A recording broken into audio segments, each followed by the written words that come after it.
Hello friends, good evening. Friends, मैं आप लोगों के साथ शेयर करने वाली हूँ। ये है स्ट्रिंग ऑफ रूबी नेकलेस। इसको स्ट्रिंग ऑफ रूबी नेकलेस भी बोलते हैं, रूबी नेकलेस भी बोलते हैं, पर्दा बेल भी बोलते हैं और ओथना। ये नेटिव इसका साउथ अफ्रीका है। और फ्रेंड्स, ये सकुलेंट प्लांट की ही वैरायटी है। आप लोगों के सबके पास सकुलेंट प्लांट बहुत है, मैं देखती हूँ। मेरे पास अभी इतना कलेक्शन नहीं है, मैंने भी करना है सकुलेंट प्लांट का कलेक्शन। तो ये मैं नर्सरी से लेके आई थी 150 की, देखो फ्रेंड्स। और इंडोर में ही मैंने रखी हुई है, इंडोर गार्डन में। वहाँ मेरे बल्कि इनडायरेक्ट धूप आती है, अच्छे से ग्रो हो रही है। 1 महीने ने इसमें काफ़ी ग्रोथ इसकी पकड़ ली है। तो अभी मैं सोच रही हूँ इसकी मैं कटिंग कर लूँ और इसके मैं ज़्यादा प्लांट बनाऊँ। मैंने सुना है कि इसके ज़्यादा से ज़्यादा प्लांट बनाने चाहिए, लगा लो आप, ज़्यादा करो। तो ये मेरे पास सीजर है, तो मैं इसको कट करने वाली हूँ। 2-3 ब्रांचेस कट करूँगी।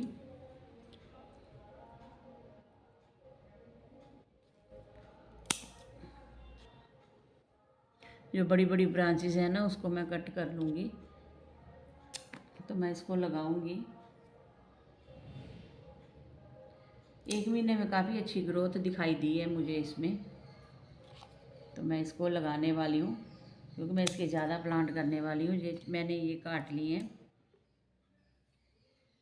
ये मैंने काट लिए। इसको पर्दा बेल भी बोलते हैं। जब मैं नर्सरी में लेने गई थी ना, तो नर्सरी वाले ने पर्दा बेल ही बोली थी।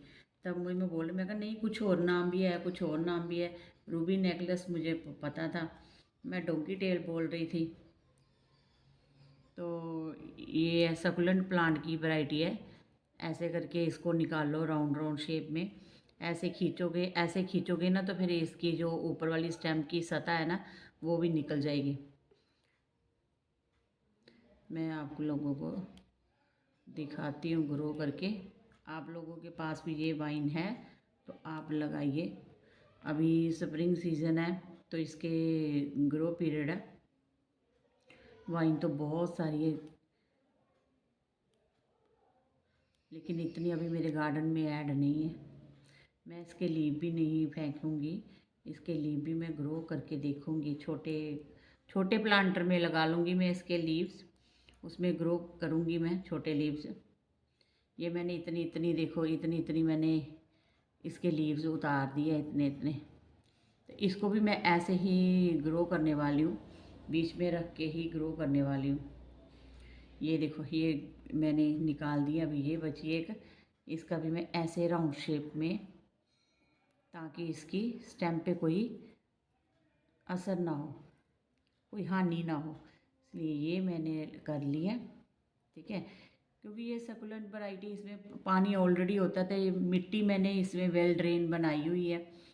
मिट्टी में जो मैंने बताया आपको, रेत की मात्रा ज़्यादा होती है, बालू जिसको बोलते हैं उसकी मात्रा ज़्यादा होती है। राइस हस्क डाला है, ये देखो कैसी भुरभुरी मिट्टी है। और ये अभी मैं इसको लगाऊंगी। थोड़ा गहरे पोट में लगाना चाहिए इसको, थोड़ा गहरा करके, ताकि ये जब ग्रो करे तो अच्छे से। ऐसे करके लगाऊं? नहीं, ऐसे नहीं लगाऊंगी इसको मैं, सिंगल सिंगल लगाऊंगी ताकि बाहर निकलेगी। ये देखती हूँ ना, ये नर्सरी वालों ने कैसी लगाई हुई है। उन्होंने भी एक जगह ही की हुई है, तो मैं भी एक जगह पे ही लगाऊंगी इसको। जब इसकी ब्रांचेस निकलेंगी तो अपने आप ही ये गुलदस्ते की तरह फैल जाएगी।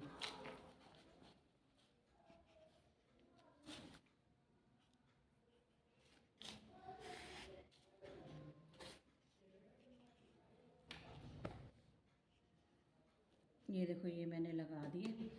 इसको अब मैं दे दूँगी पानी। ये मैंने पानी दे दिया। अब मैं इसके बारे में आप लोगों को थोड़ी, प्लांट तो मैंने लगा के दिखा दिया, थोड़ी मैं अब आप लोगों को इसके बारे में नॉलेज भी बताऊंगी, जितनी मुझे पता है। नर्सरी वाले से मैंने बात करके, थोड़ा इसके बारे में सर्च करके जो पता किया।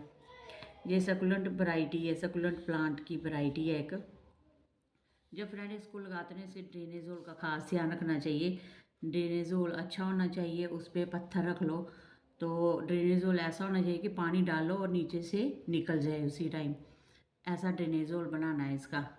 अगर ऐसा नहीं करना है तो आप ऊपर से नहीं दे सकते ना, आप एक गहरे कंटेनर में पानी भर लो, उसके बीच ये कंटेनर रख लो जिसमें आपने प्लांट लगाया, तो पानी ये अपने आप ही सोख लेगा। जिसको जितना इसको चाहिए ना पानी उतना ये सोख लेगा। इसके मरने का कारण एक ही है, अंडर वाटरिंग। अगर आप इसमें ज़्यादा पानी डालोगे तो ये 100% है, मर ही जाएगा ये। इसको 7 घंटे की 6-7 घंटे की धूप चाहिए। ये देखो पानी एब्जॉर्ब हो गया ना, ये देखो पानी एब्जॉर्ब हो गया अपने आप ही नीचे चला गया। इसको 6-7 घंटे की धूप चाहिए सर्दियों में। और इसको कटिंग से हम अच्छे से ग्रो कर सकते हैं। जैसे अभी मैंने आपको दिखाया कटिंग से ग्रो करके, मैंने कटिंग की है और कटिंग से ग्रो किया है, कटिंग से ग्रो किया मैंने इसको। ये मेरा हेल्दी प्लांट चल रहा है और ये अपने कलर भी दिखाता है। जैसे मैंने ऊपर टेरेस गार्डन पे रखोगे, अभी धूप बहुत ज़्यादा होने वाली है तो टेरेस गार्डन पे ये 100% इसकी लीव्स येलो हो जाएंगी। इस बात का ध्यान रखना। इनडायरेक्ट सनलाइट में रखोगे ना तो ये अच्छे से ऐसा कलर होगा और अच्छे से ग्रो करेगा ये। वैसे तो इसका पीरियड साल भर ग्रो होता ही है, ये कोई नुकसान नहीं होता है, इसको साल भर ग्रो करता ही है। तो ज़्यादातर इसका ग्रोइंग पीरियड जो होता है ना स्प्रिंग सीजन होता है, स्प्रिंग सीजन में लगाते हैं। जो अभी मैंने काम कर दिया, लगा दिया मैंने इसकी कटिंग, इसमें लगा दिया। अभी ये भर जाएगा तो और लगाऊंगी, ऐसे कंटेनर में भरती रहूँगी। तो इसमें ना येलो कलर के छोटे छोटे फूल भी आते हैं पत्तों से। ये जो इसके लीफ है ना, जो ये लीफ है, ये भी मैं लगाऊंगी। ये देखो ये लीफ है, ये भी ग्रो होते हैं बट इसमें टाइम लगता है ग्रो होने में ना, ग्रो होने में टाइम लगता है, इसका ग्रो होने में टाइम लगता है फ्रेंड्स। तो ब्रांच से जल्दी ग्रो हो जाता है। अभी जब ये ग्रोइंग सी आएगा ना तो ग्रो करेगा, मैं आप लोगों के साथ शेयर करूँगी। तो जब देखो आप धूप में रखने से इसकी लीव्स जैसे येलो हो जाएंगी ना, आपको दिख रहा है कि येलो हो गई है इसकी लीव, तो आप क्या करिए नीम ऑयल का स्प्रे कर दिए, जो मैं करती हूँ। जैसे हिबिस्कस पे मेरे काले काली चींटियाँ आ जाती हैं, उस पे मैं करती हूँ नीम ऑयल का स्प्रे।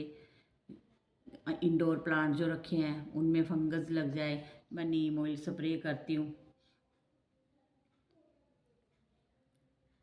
तो फ्रेंड्स ये प्लांट इतना खूबसूरत है ना, इस पे मेरी नज़र थी। जब मैं नर्सरी में गई ना, मैंने ये देखा ना, मैंने प्लांटर समेत ही मैंने ले लिया ये प्लांट।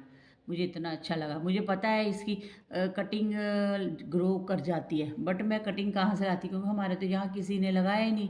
और मैंने लगा ली ना, अभी मेरी नकल करके कई लोग और लगाएंगे। तो इस तरह ही चलो एक दूसरे को देख देख के प्लांट की मात्रा बढ़ती जाएगी, लोग प्लांट लगाते जाएंगे तो ऑक्सीजन की मात्रा ही बढ़ेगी ना, ऑक्सीजन बढ़ती जाएगी, सबको ऑक्सीजन फ्री में मिलेगी, है ना। तो मैं तो 150 की लेके आई हूँ, 150 का लेके आई हूँ मैं ये प्लांट। अभी तो मैं इसकी कटिंग नहीं देने वाली किसी को, क्योंकि अभी तो मैं इसको ग्रो करूँगी, 2-3 कंटेनर भरूँगी।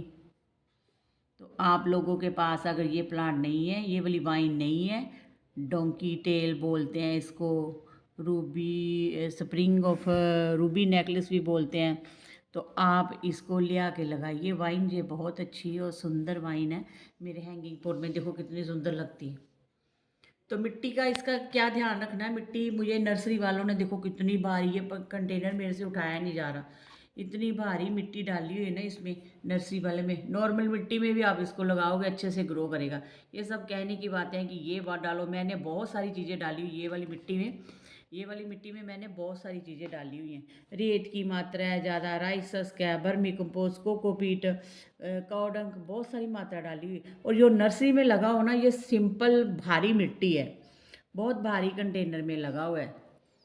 इसमें बहुत ये भारी है, बहुत मेरे से उठाया नहीं जा रहा, ये देखो इतना भारी है ये। और इसलिए आप तो अपनी तरफ से, क्योंकि हमने घर पे जब लगाना है तो हमें तो खास ध्यान रखना पड़ेगा, हम अपनी तरफ से पूरी कोशिश करेंगे ये अच्छे से ग्रो। इसलिए फ्रेंड्स वीडियो पसंद आए तो लाइक और कमेंट करना, शेयर करना, कमेंट करके ज़रूर बताना आपके घर में ये प्लांट है। अगर नहीं है तो जल्दी से लगा लीजिए। Bye friends.